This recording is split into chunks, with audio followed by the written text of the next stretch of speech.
you're being lied to about coal mining jobs. See, coal mining is one of the unhappiest, unhealthiest professions in the country, yet coal miners can't picture a life without it. When I graduated high school, it was dig coal, sell dope, join the Army. And I chose the military. And today, 35 years later, it's still dig coal, sell dope, join the Army. There's just a lot of history here, man. The American coal industry as we know it first took off in the mid-1800s when prospectors began scouring Appalachia for land with coal beneath it. There's one story of a dude down in West Virginia giving up his land rights to prospectors in exchange for 12 hogs and 13 rifles. I gotta say, I want to scoff at the dude, but I bet my great-great-grandpappy would have taken that deal too. A bunch of rocky-ass land ain't cool. You know what's cool? 12 hogs and 13 rifles. Coal thrived in the early 1900s. Just like flappers and those bikes with the really big front wheel, America was doing big things, building railroads and factories, and coal country was the fiery furnace that fueled the Industrial Revolution. It also led to the construction of literal coal mining towns and hundreds of communities that are still around today. Some might call these the glory days of coal, but it wasn't too glorious for the folks actually digging up those chunks of black gold. If you weren't getting crushed to death in a mine shaft or coating your lungs in a fine layer of coal dust, you might have been getting shot or beat down by strikebreakers. Yeah, see, eventually miners got hip to the fact that everybody was getting rich off of coal except for the folks actually mining it. About 70% of their salary was paid in basically fake money that said Amherstdale Coal Company, and you could only use that money at the company store. And then they raised the prices on milk, eggs, cheese, things of that nature, and it kept the people basically impoverished. Consider the Battle of Blair Mountain. Miners engaged in a series of armed skirmishes with mining company security guards. It was a brave and noble fight that eventually ended with federal troops stepping in. In the end, the Union was even weaker than it was when they started. And like I said, those were the good old days. Coal industry employment peaked in the early 1920s and has been on a steady decline ever since. That's right, coal has been a dying industry for 100 years, and yet some politicians are still promising that it will make an improbable return to glory.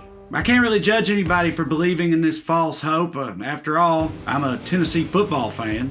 There ain't really much to positively associate with the coal industry right about now. While conditions have improved somewhat, folks in coal country earn less and are less likely to be employed than the average American. And while coal employment continues to plummet through the center of the earth, the industry is pursuing even more environmentally sadistic means of extracting coal. These days, the job is done mostly by blowing the tops off of mountains and redistributing the debris in nearby valleys and streams. This is a process that's caused so much documented harm to humans and the environment that I am frankly appalled that Mark Ruffalo ain't starring in a movie about it. Come on, Hulk, where you at?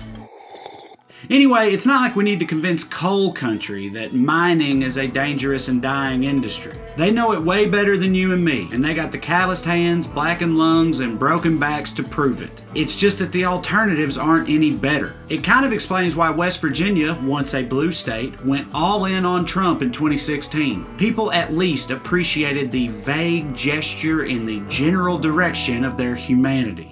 So it should be simple, right? We'll just get a politician in a smart pantsuit to inform the hillbillies that tech jobs are the future, and we'll create a new Silicon Valley in Appalachia. What kind of apps you guys think would come out of that? But like a goober. It's like Uber, but you ride in the bed of a pickup. How about this? This app's called Reunion. It's a dating app where you can meet your sister or cousin. Solid pitch, but can we call it Ancestry.com? Well, scrap that fantasy, because it ain't happening. But this still leaves us with the question of how to address the ills of coal country without, lying to people. Folks like West Virginia politician Richard Ojeda are pretty jazzed up about this whole Green New Deal business, which would bring clean energy gigs to coal country. Ojeda is a former Trump voter himself, so there's at least a chance that an ambitious plan like this could reach across the aisle. We can build cars, we can build solar plants, we can do whatever you want. Most coal miners are either electricians, welders, equipment operators, or mechanics. Those jobs can transition to other things, but we don't have them here. So if the Green New Deal has the capability to bring those type of jobs here so that those people can do that, I am for that wholeheartedly. In the meantime, might I suggest you put yourself in the miner's boots? Just imagine if your family had lived in the same town and had worked in the same mine for generations, and you were raised on the firm belief that you would be able to take up that same line of work too.